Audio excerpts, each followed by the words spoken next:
ಹೌದು, ನಾಡಹಬ್ಬ ದಸರಾ 2025ರ ಅಂಗವಾಗಿ ಏನು ಮೊದಲೇ ತಂಡ ಮತ್ತು ಎರಡನೇ ತಂಡದಲ್ಲಿ ಬಂದಿರತಕ್ಕಂಥ ಒಟ್ಟು 14 ಆನೆಗಳು ಈಗ ಆಲ್ರೆಡಿ ತಾಲೀಮನ್ನು ಪ್ರಾರಂಭ ಮಾಡಿದ್ದೀವಿ. ಮೊದಲು ಲೈನ್ ತಾಲೀಮ್ ಆಗಿದೆ ಆಲ್ರೆಡಿ. ಸೊ ಈಗ ವೇಟ್ ಹಾಕುವಂಥ ತಾಲೀಮು, ಭಾರ ಹೊರಿಸಿ ಅದರ ದೈಹಿಕ ತಾಳ್ವಿಕೆಯನ್ನು ಪರೀಕ್ಷೆ ಮಾಡುವಂಥ ಇದು ಟೈಮು.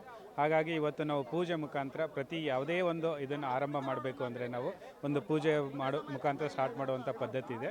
ಹಾಗಾಗಿ ಇವತ್ತು ಪೂಜೆಯನ್ನು ಮಾಡಿ ಅಭಿಮನ್ಯಿಗೆ ಮೊದಲೇ ಹಂತವಾಗಿ 500 kg ಭಾರವನ್ನು ಹಾಕಿ ಇದನ್ನು ದೈಹಿಕ ತಾಳ್ವಿಕೆಯನ್ನು ನಾವು ಇವತ್ತು ತಾಲೀಮನ್ನು ಮಾಡಿಸ್ತಾ ಇದ್ದೀವಿ. ಇಲ್ಲ, ಒನ್ ಟೈಮ್ ಇಡ್ಸೋ ಅವ್ನಿಗೆ ಹಾಕೋದು 1 ಅಥವಾ 2 ಥ್ರೂಔಟ್ ನಾವು 2 ಮಂತ್ಸಲ್ಲಿ. ಯಾಕಂದರೆ ಅವನ ದೈಹಿಕ ತಾಳ್ವಿಕೆಯನ್ನು ನಾವು ಮತ್ತೇನು ಚೆಕ್ ಮಾಡಬೇಕಾಗಿಲ್ಲ. ಆದರೂ ಕೂಡ ಒಂದು ಟೈಮ್ ನಾವು ಈಗ ಚೆಕ್ ಮಾಡ್ತೀವಿ.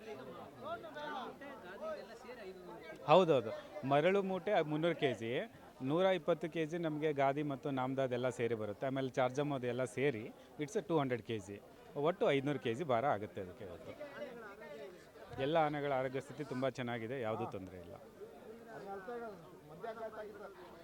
ಯಾವುದು ಮರ್ದಂಬಾರಿ, ಇದನ್ನೆಲ್ಲ ಒಂದು ಟೈಮ್ ಎಲ್ಲ ಆನೆಗಳಿಗೆ ನಾವು ಇದನ್ನು ಮೊದಲೇ ಹಂತದ ಏನು ಇದೆಯಲ್ಲ ಭಾರ ಹೊರುವ ತಾಲೀಮು 500 kg ಮುಗಿಸಿದ ನಂತರ ಆಮೇಲೆ ಸೆಕೆಂಡ್ ಅದಕ್ಕೆ ಮರದಂಬಾರಿಗೆ ಹೋಗ್ತೀವಿ. ಎಲ್ಲ ಅವು ಆ್ಯಕ್ಚುಲಿ ಹಳೆ ಆನೆಗಳು. ಎರಡನೇ ಬ್ಯಾಚಿಗೆ ಏನಕ್ಕಂದರೆ ದೇ ಆರ್ ಮೋಸ್ಟ್ ಎಕ್ಸ್ಪೀರಿಯನ್ಸ್ ಥರ ಇದ್ದು, ಹಾಗಾಗಿ ಅವುಗಳನ್ನು ನಾವು ಎರಡನೇ ತಂಡದಲ್ಲಿ ತಂದಿದ್ದೀವಿ. Thank you. ಹೌದು ಹೌದು, ನಮಸ್ಕಾರ, ಎಲ್ಲರಿಗೂ ಒಳ್ಳೆಯದಾಗಲಿ. ಈ ದಿವಸ ವಿಶೇಷವಾಗಿ ನಮ್ಮ ಅರಮನೆಯಲ್ಲಿರುವಂಥ ಆನೆಗಳಿಗೆ ವಿಶೇಷವಾಗಿ ತಾಲೀಮಿನ ಇವತ್ತಿಂದ ಮರಳು ಮೂಟೆಗಳು ಹಾಕಿ ತೂಕ ಹಾಕುವ ಕಾರ್ಯಕ್ರಮ. ಆನೆ ಮೇಲೆ ಗಾದಿ, ಹಾಸಿಗೆ ಅದನ್ನು ಕಟ್ಟಿ ದಿನಕ್ಕೆ ಎಷ್ಟು ಅಂತ 300 kg ಶುರು ಆಗುತ್ತೆ.